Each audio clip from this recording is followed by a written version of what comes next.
Hey guys, what is up? My name is PandaMaster, and welcome to my spoiler-free review of episode 3 of Superman and Lois. Yes, I know episode 4 has already been released.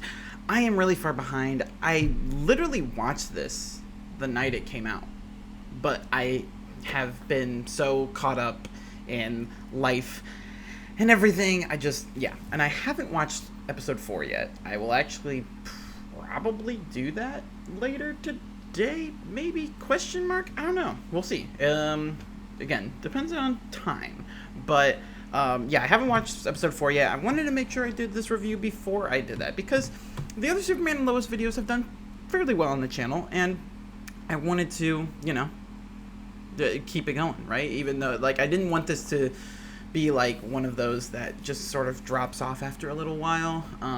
I wanted to see this through, continue to review these episodes, and talk about this show. Because, for one, I think episode 3 is the best episode yet. Again, I can't speak for episode 4, but I think The Perks of Not Being a Wallflower is a really great episode. For one, it almost exclusively ditches the, it doesn't ditch the superhero narrative, but it ditches the classic, action-oriented superhero genre tropes for just, let's focus on the family this week. And this was basically a family drama, right? That just happened to include superheroes. And I really like that. I think that's what's strongest about this show. If we wanted a Superman show, which I don't think anybody would not want, but, this is not that. This is not Superman. This is Superman and Lois. This is about the family, right? And so I think this is where the show is at its strongest, when it does that, and I approve. I am continuing to love Jordan and Jonathan more and more every single episode, and I'm just absolutely obsessed with them, and I'm obsessed with this show. I think it is a great show.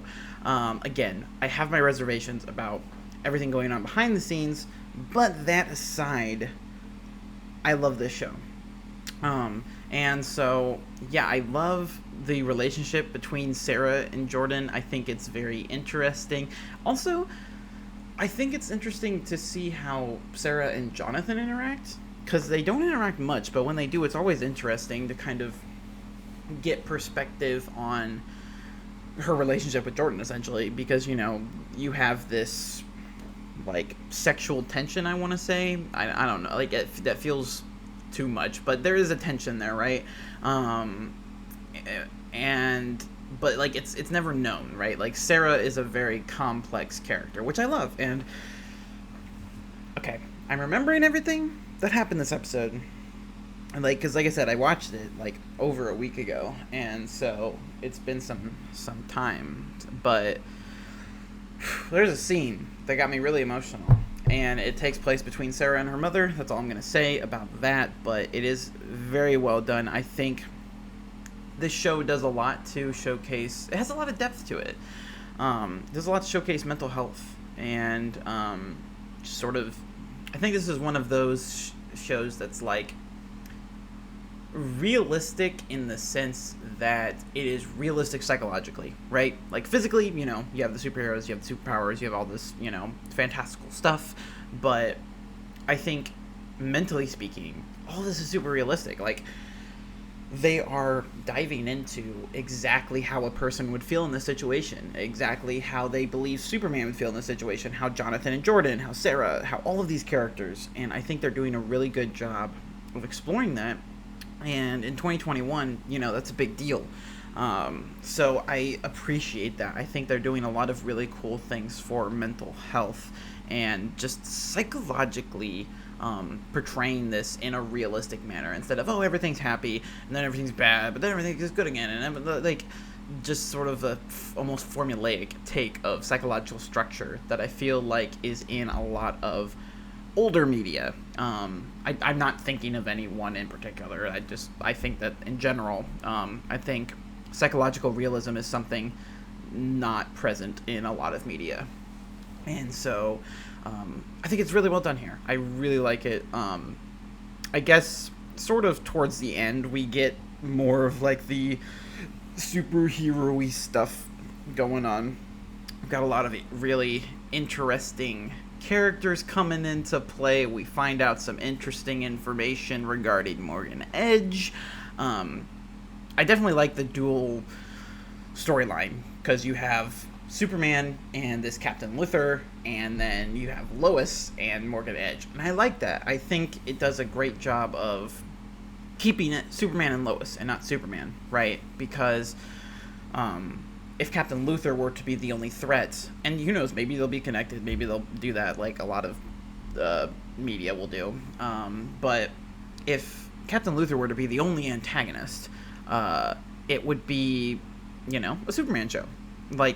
This is based on Superman. If he is the primary antagonist, he's really only the primary antagonist for Superman, although he's obviously no friend of, Lois and the others, but his quarrel is with Superman, but no one really has a direct quarrel with Lois. Enter Morgan Edge, right? And so I really like the duality of that, kind of keeping Lois in the forefront, because that's something I slightly criticized from the first episode. I didn't think she really took that center stage, although I can understand why they want to focus it around Superman. Business-wise, it makes sense. But I think these past 2 episodes have done a really good job of balancing the two and interweaving them and connecting them and this sort of thing. And yeah, I love Jordan and Jonathan, and I love the high school drama stuff. Like I said, it just screams Smallville, and I love it. And Smallville is such a great show, and I'm very happy about that. The only thing that this show is really missing at this point to make it Smallville 2 is like a Monster of the Week scenario, like just a bunch of villains, which I don't think would necessarily work. I'm not saying they should. I think what they have now differentiates itself a little bit better, because like I said, the very first episode, I think this is a perfect mix of Smallville, like the old CW with the new CW with the Arrowverse, right? And just sort of a merging of those two, taking the best of both. I think it's really, really good. I like the formula they've got going on here, and I hope that they keep going with it. But yeah, other than that, someone I should talk about, since I mentioned that scene, Lana, Sarah's mother, Lana Lang. I love how in this show I'm already calling her Sarah's mother instead of, because Lana Lang is an important character in the Superman lore, and so, you would think I would just call her Lana, but she's Sarah's mom to me. That's how much I love Sarah, 1, and 2, that just shows, her focus in the show. She's Sarah's mom. But Lana's interesting. I'm very curious to hear more, because, we got a lot of information about Lana. Well, I guess she's not Lana Lang. She's Lana, Candors, or Cushing. There we go. Lana Cushing.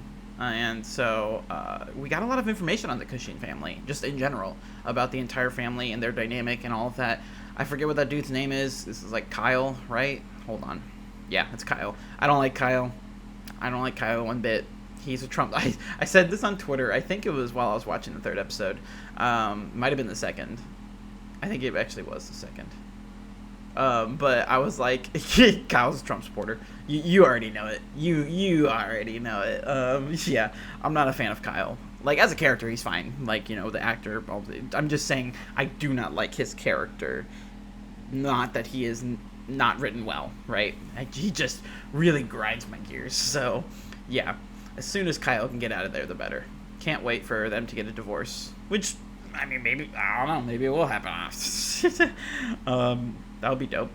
Kyle is my Merche for my 30 Coins fans. Just throwing that out there now.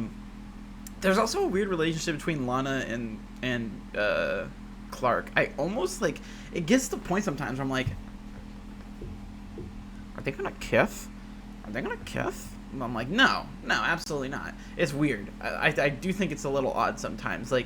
They have a strangely close relationship, and I'm curious to see, which I'm like, it's difficult to navigate, because I don't think this show needs a love triangle with Superman, at least where it's at right now. Maybe, next season, in, a lull or something, but I just don't see how it would be beneficial to the storyline. But yeah, I could definitely see them maybe setting that up. Lana kind of worms her way, things fall apart with Kyle. She goes, hey, Clark is so strong. And he's like, I love Lois. And then, I don't know. He can't get drunk. Can he get high? Can Superman get high? That's a great question. I'm going to see if somebody knows that. I bet you money someone's already thought about this.